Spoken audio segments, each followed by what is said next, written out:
Hello. In this video I would like to talk some English.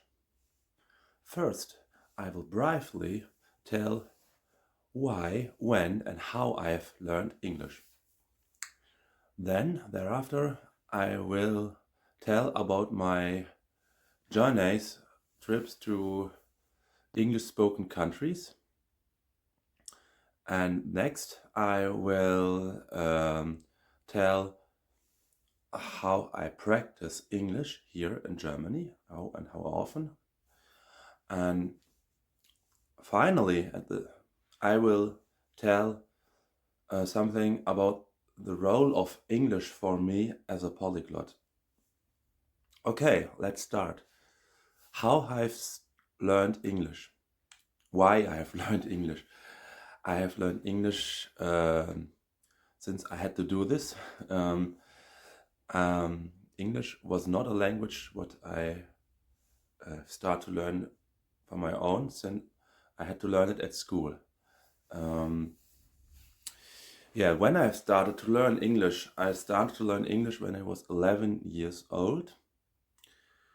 But at that time, I was not so interested, I was not really interested in learning foreign languages, and I learned only not really to speak English in that school. I had learned English for 6.5 years. I think it was at school, and to be honest, I was not good in English at school. Maybe because I was not so interested in that. Yes, and how I've learned English, I already told this. I learned it at school, not by my own, with a teacher. And yes, later I learned English also by my own, since after finishing my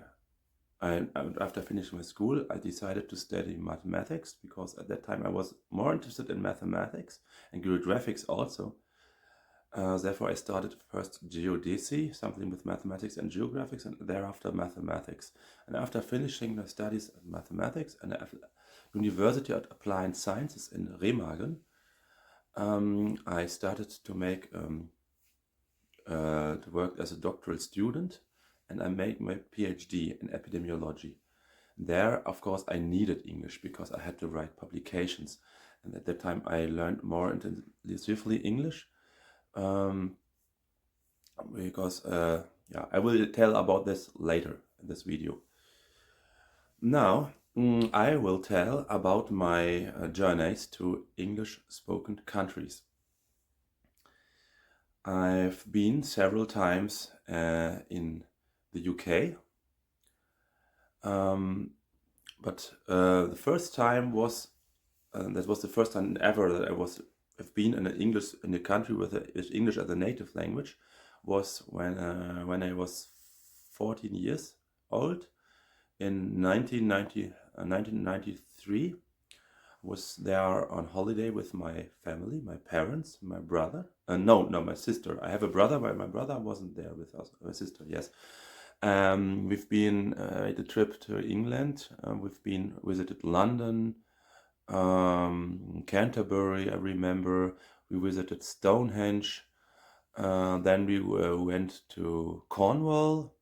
We've been there and the Land's End, and thereafter we went to was Hereford, a little small town nearby, not far from Birmingham, nearby the Welsh border, because there we met there a family. We've met on holidays and some years ago, and thereafter we went to Wales, in southern Wales. Thereafter we went to Bath. We visited Bath, and remember there I celebrated my 14th birthday in Bath, and it was a funny story, a crazy thing. At that time and at that day, the now English well-known football star Harry Kane was born. His birthday was the 28th July of 1993, And that day, he has the same birthday with me. It's the most famous, maybe most famous football star in England, soccer. Yes, but I'm not so interested in soccer. Okay, thereafter, I've been in England 3 times again, but not with my family again. I've been when I was 15 years old and 16 years old, 2 times I made a trip with friends of my brother. This was a boat trip. We went to Birmingham, and there we made a boat trip with the English canal boats. Uh, there, I remember we visited several every evening pubs, and I played darts. Things as typical English things. um, and then a fourth time I was been in England again when I was 18 years old. This was at school. The last year of my school, or I made with my schoolmates and our teacher, since he was the same person who was already been with me in England with friends, and I did this again. But at that time, I didn't remember that I talk much English, since I was not so interested in English. Thereafter, I've never been really in England or in UK, never been in Scotland, never been in Ireland, Northern Ireland, never been. Only one I had a stop over in London, 2012, when I come back from Australia. I'll tell this later. Then I've been in the US. I've also been, but I've been only one time in the USA. This was in 1994 when I was 14, almost 15 years. I was 14, it was in summer. I went there also with my family, with my parents, my brother, and we visited there my sister. Since my sister spent there a whole year, she lived by a family nearby Memphis. We visited her there, and thereafter we make together a trip in California. We flew to San Francisco, visit San Francisco. Then after we rented a car, or it wasn't a caravan. I didn't remember really. Was a caravan? Yes. And then we went to the southern coast, the Atlantic Pacific coast, southwards to Los Angeles, San Diego. We went to Mexico, Tijuana one day. Then after we went to Grand Canyon, we visited. It was really, really amazing, the Grand Canyon.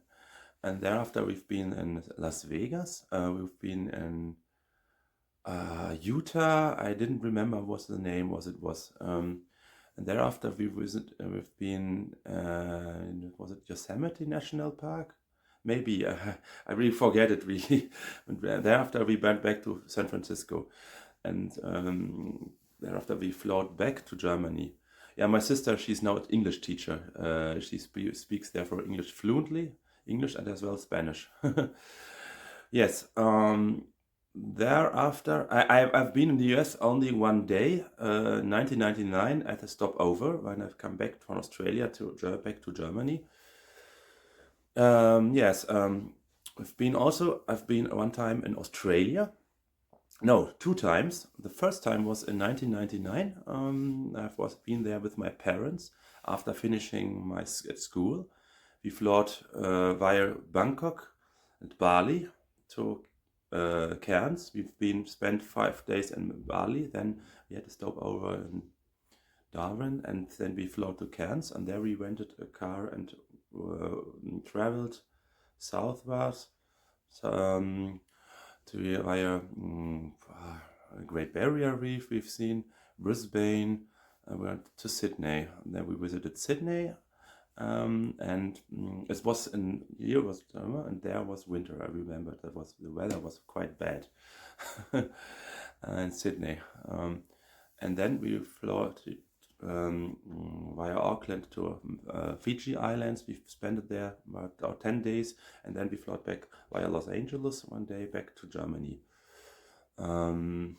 I've been in Australia a second time with my wife.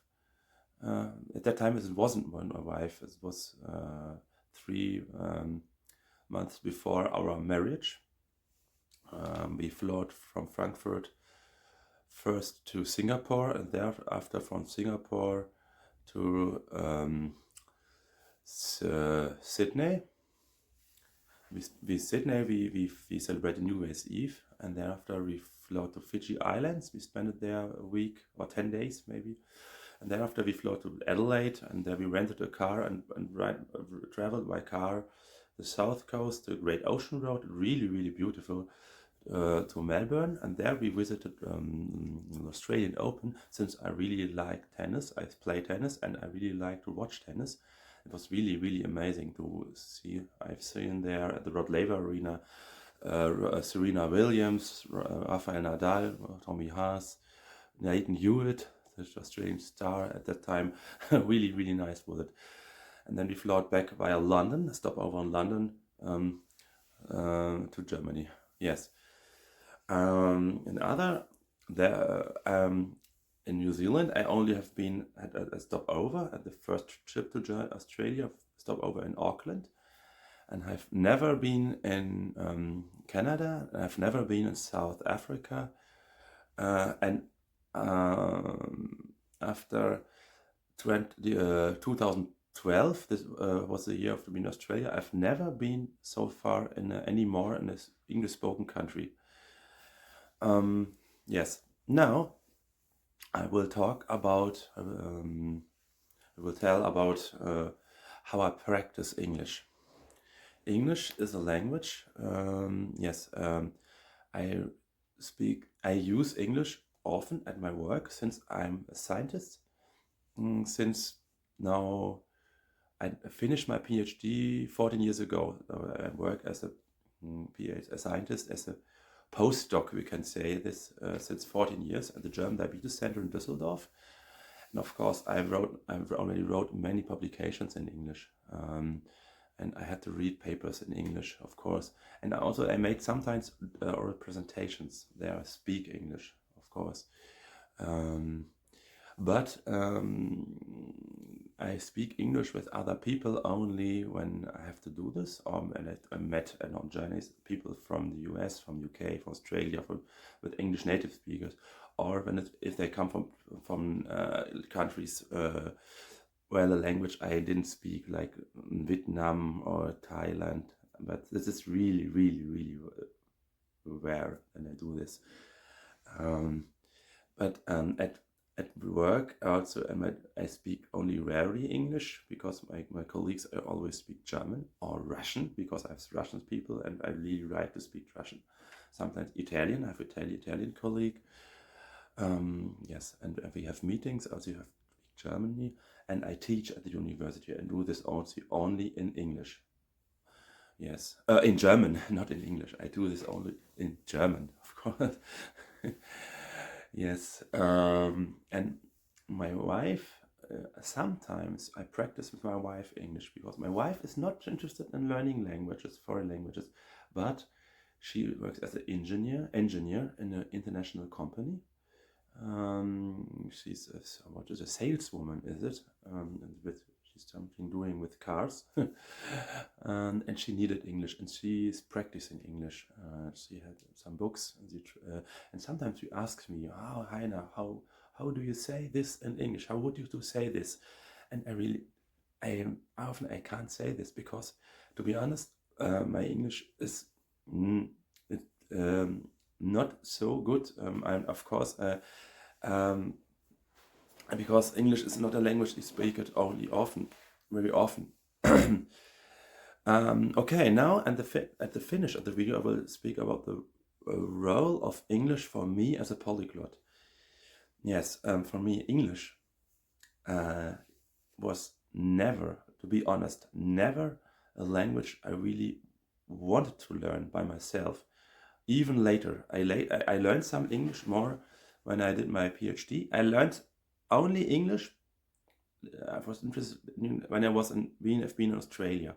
At that time, I read a book about Rafael Nadal, a biography. This was only one of the few books I've read, and the only book I've read in English and in Australia, and I also can't distinguish really the dialects. I remember in Australia, no worries means no, don't worry. And I speak more, and I think I speak more the US dialect. I can't really speak British English, really.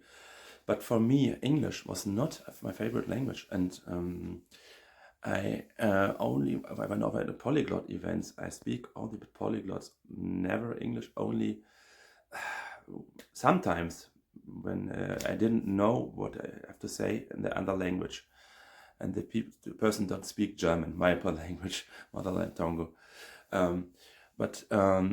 The thing is, why I didn't do this is because, in my opinion, English is a so dominant language, and therefore, this is not when I will to speak languages with other people, and it's a good feeling. They are surprised, they are really happy when you speak it, and I didn't see this when I speak English, because in English the people have an expectation that you speak this, and therefore and yes, and as a scientist maybe you should expect, and as a polyglot a scientist, that I speak perfect or fluent English, but to be honest, I don't do this. I make a lot of mistakes, and I don't know many phrases in English.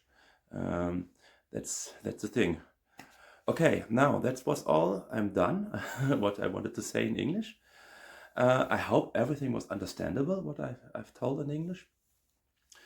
Thank you very much for watching this video. See you. Goodbye.